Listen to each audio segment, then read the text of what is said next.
Shakalackin' Uncle Hood.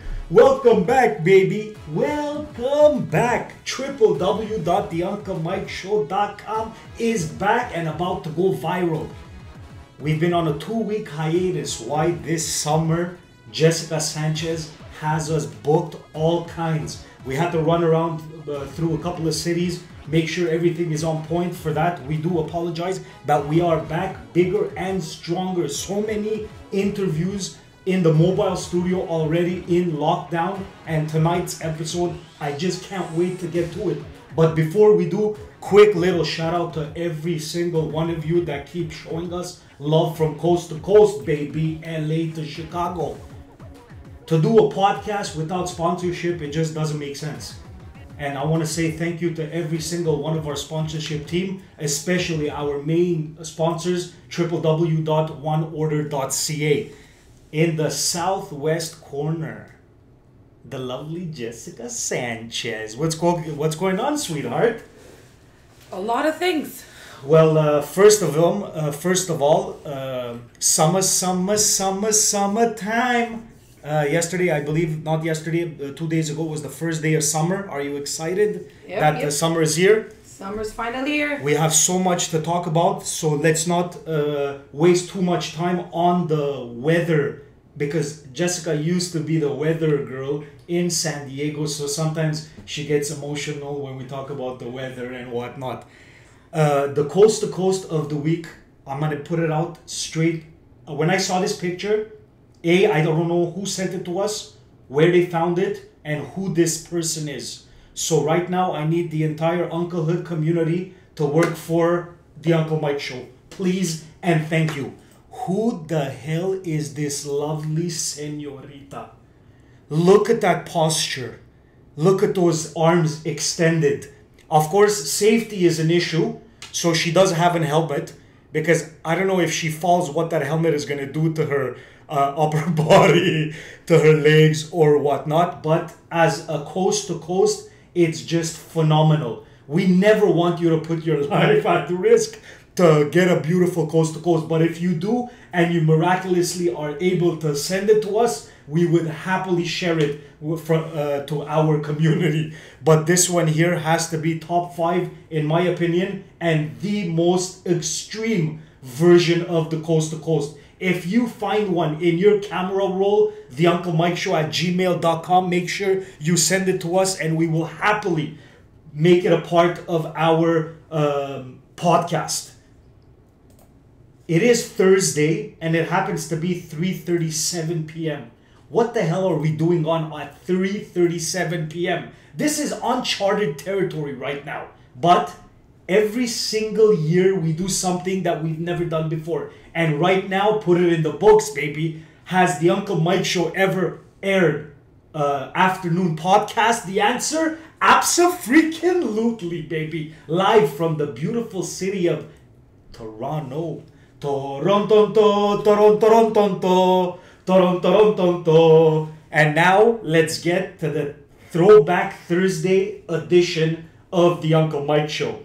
Let's kick it back to June 1st with our own lovely Jessica Sanchez. It was during that episode that we broke the news on all the summer activities. If you happen to miss it, no problem. Visit youtube.com. I believe it's right there. Am I touching it? Right there. Go to youtube.com/Coast to Coast Studios. Every single of our podcasts, from the old school days to today's new mobile edition. Of course, episode 1, Anakin Slade. Then we had episode 2 with Chef Zona. Ayman Zahabi came in for number 3. Carla Garabedian. Incredible podcast. If you missed it, youtube.com. Of course, Marco, Mr. Tam Tam, just blew the sunroof off our truck. And of course, episode 6, the last podcast that we had, was with Jessica Sanchez. Now what we're going to do very simply is show you the latest edition of the Uncle Mike Show, Mobile Edition. Here he comes, baby.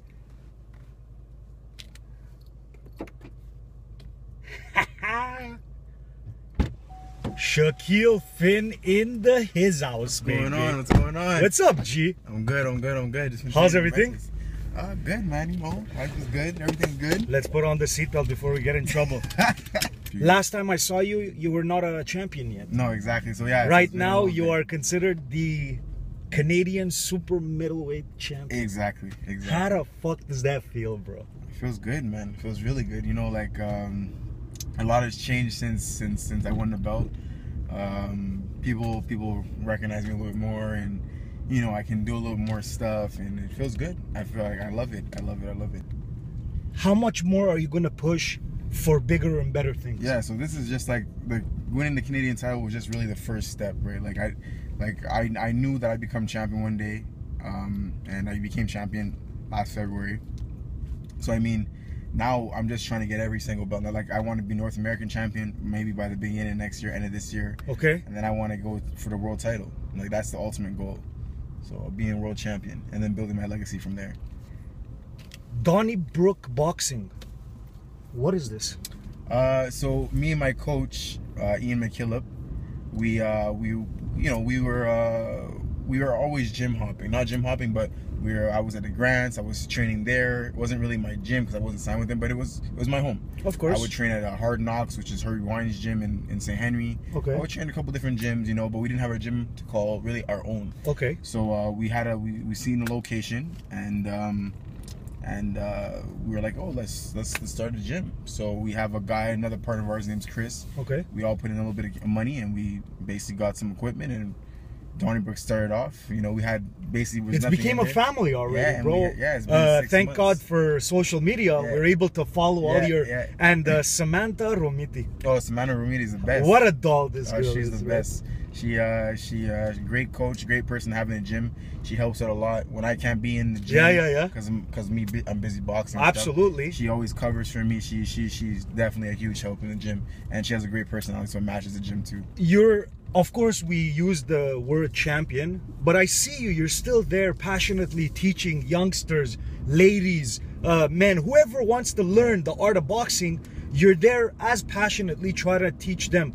What drives you when you see a new student that comes to your gym and wants to train with Donnybrook, and of course the Canadian champion, Shaquille Finn? I mean, like in my gym, we welcome all walks of life. Like we don't discriminate to anybody. If you're like black, white, anything, any race, if you're trying to do recreative boxing or just or you want to compete, we're trying to take anybody to where they want to be taken. And I always like to offer my services to people because I like to see people grow. I love to teach boxing, and that's something that's like my passion too. Because when I'm done with boxing, that's what I would love to do is be a coach, like coach people, teach young kids, and that's something I like to do. One day maybe a Donnybrook Boxing gym has multiple belts under its we have portfolio. Exactly. So, I want us to be like a great amateur gym, a whole bunch of pros coming out of the gym. I want us to be known around the world. So guys, this is just the first step. Now, is there a big difference between Shaquille Finn, the boxer, and Shaquille Finn, the businessman that owns a boxing gym? Well, you know, we're the same. Shaquille Finn, a boxer. I don't really change much. Like, I'm always the same person. Is there any comparisons that you can make between being a businessman and being a professional boxer? Well, yeah, for sure. Like, you have to, like, it's just like in boxing, you don't know what can happen. Like, sometimes you can have some ups and downs. Just like in business, like, say you're booming the first couple months and then it kind of goes slows down. Like in the summertime right now, it's kind of slow. But I mean, like, then it picks back up. So same thing like in boxing, like you could face a hard opponent, or you could face an easy opponent, or you could not get prepared well. You could have a bad training camp, you can have a good training camp.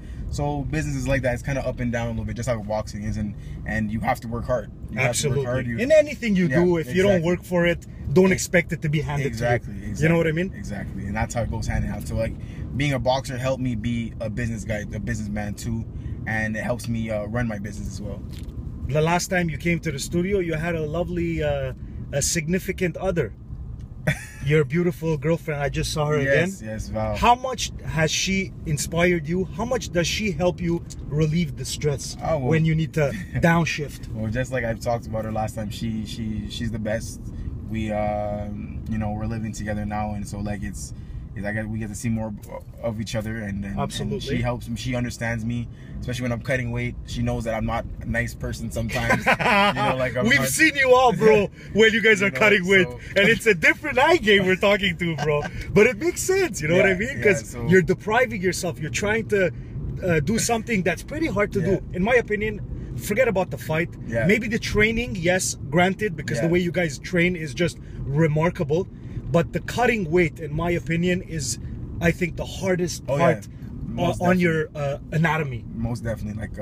And like I said, she knows, she helps me out, and she obviously she doesn't want to see me get hurt. But she knows I love the sport. Of course. And she's always there for me, so I love her for that, and we're just gonna keep on going up strong. So she's definitely a piece in my behind my every strong man, there's a stronger woman.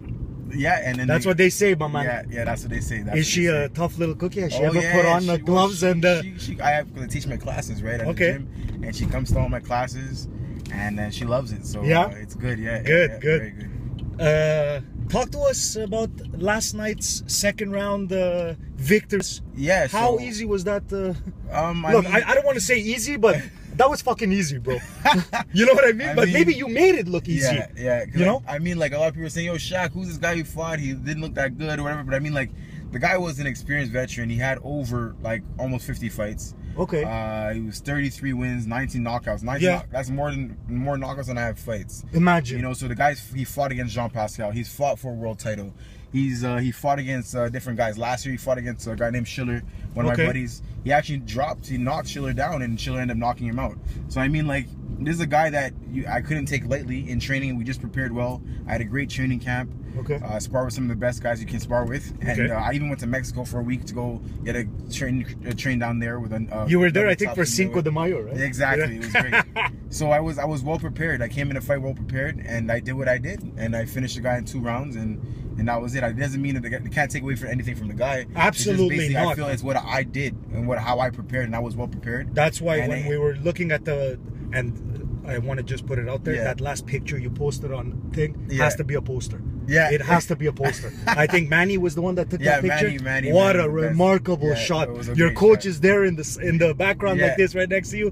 Beautiful shot. No, great picture. Manny's the best, man. He definitely, he's the man too. He helps me a lot too with my anything I want to post out there or get out there, and he helps me try to get sponsorships. He helps me with a lot of different stuff. So Manny Montreal, he's one of the guys, one of the best reporters here in Montreal for sure. Social media. Yeah. You still use it? You still passionate about it? Of course. The fans, the interaction between the fans. I talk to everybody, like anybody who messages me about any tips, or just like DM me on Facebook or Instagram. I don't really use Twitter that much. I use it for little things. Okay. But Instagram and Twitter, Instagram and Facebook, I use them all the time, and I always try to promote myself, my gym, the people around me. Just little things. Like, people know what I'm about. I'm about family, boxing, and my gym. So that's it. Like, is this a tradition that you've started? Every time you grab a W, you come visit our boy Joe like, for a hearty breakfast? Yeah, we kind of fell off for a bit with the breakfast, because after almost every fight I was coming to his place. Like, I know. I realized it had became like a little tradition, which is pretty cool. For a couple like maybe like the past 2 fights, I kind of like I was so busy afterwards, I didn't get to go see him. So I'm happy I got to come back now. Good. And before we put a sock into it, if the audience wants to know a little bit about what you have coming up, is there anything in the near future that you could share with us?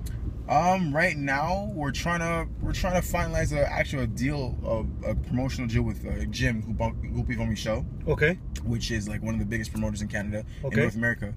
And so we're looking to maybe sign, or looking to see what happens. And their next show is only in September, but I'm trying to get a fight before that. So we're trying to work some wrinkles out right now, and see what happens. So I'm trying to fight in it like very soon, because I'm still hungry. Absolutely. I'm always trying to grow. I want to stay active. Is there a number of fights per year that you try to book, or is it, if it happens, it happens? You don't want to push your luck or your boundaries? Well, I mean, like, I didn't have the longest amateur career, because I only been boxing now. It's almost 6 years. I had an amateur career of like 3 years, and I had 50 fights.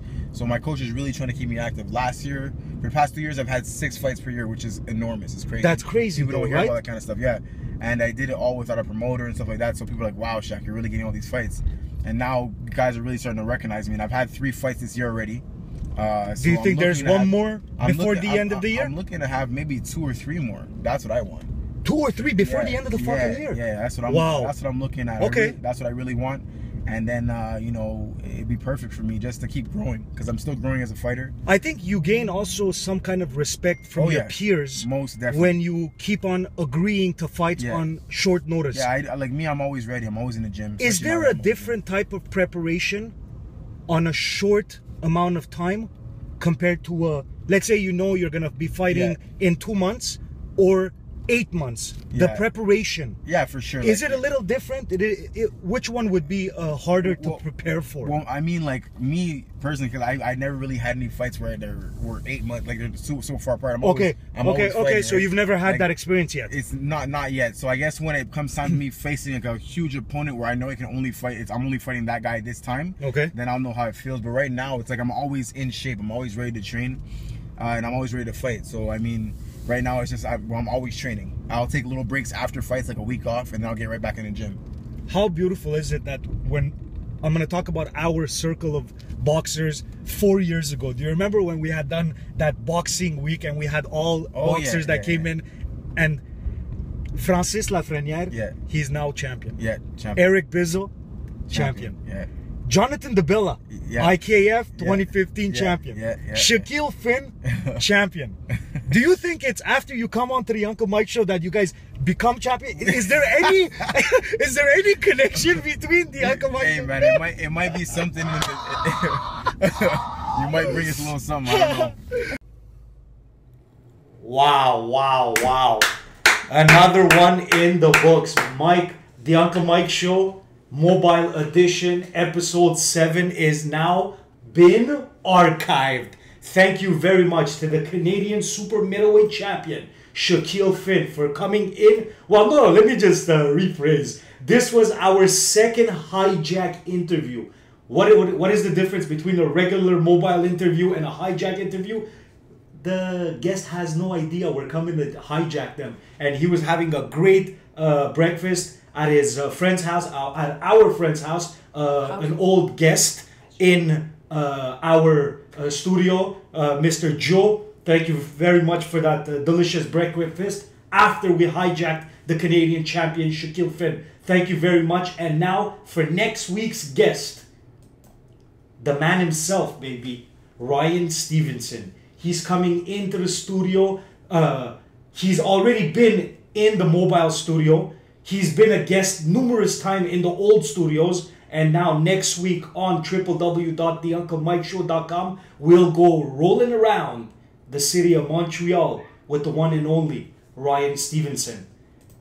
Before I put a sock into it, I want to give a quick shout out to www.twostreamlive.com. Without them, it's going to be very hard to do what we do. Streaming is a part of our DNA. And without their guidance, it would have been a lot harder to do. And of course, our backbone, www.oneorder.ca.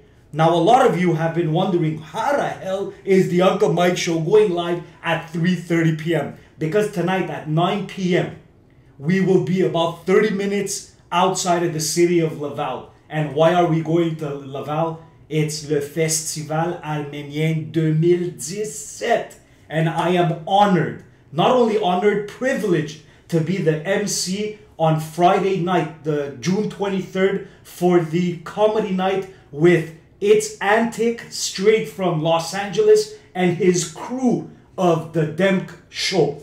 Now imagine, we lost Armenian legendary comedian. When I say lost, relax. He's still with us. He's still breathing, but he did break his leg. So Pierre Chamazian is not making the trip to Laval, but the Demk show replaced him. If you haven't gotten your tickets yet, this is when you should be doing it. Go DM Festival Arménien on Instagram to find out how you could cop your tickets. And in my opinion, I think you should do one better. Get yourself an entire table. Why? You could be closer to the action, a lot more friends around, It could be only you and your boys around the same table. If not, you're going to be scattered around sitting with other Armenians, all brothers and sisters, of course. But I'm sure if you want to pop that bottle, because they do have bottle service at your table, I'm sure you would like to do it with the boys. At Festival Arménien on Instagram, slip inside their DM, and that's where you'll find out all the information how to book your table. And now that everything is said and done, baby, point your fingers from coast to coast. The Uncle Mike Show and Festival Arménien 2017 are imminent.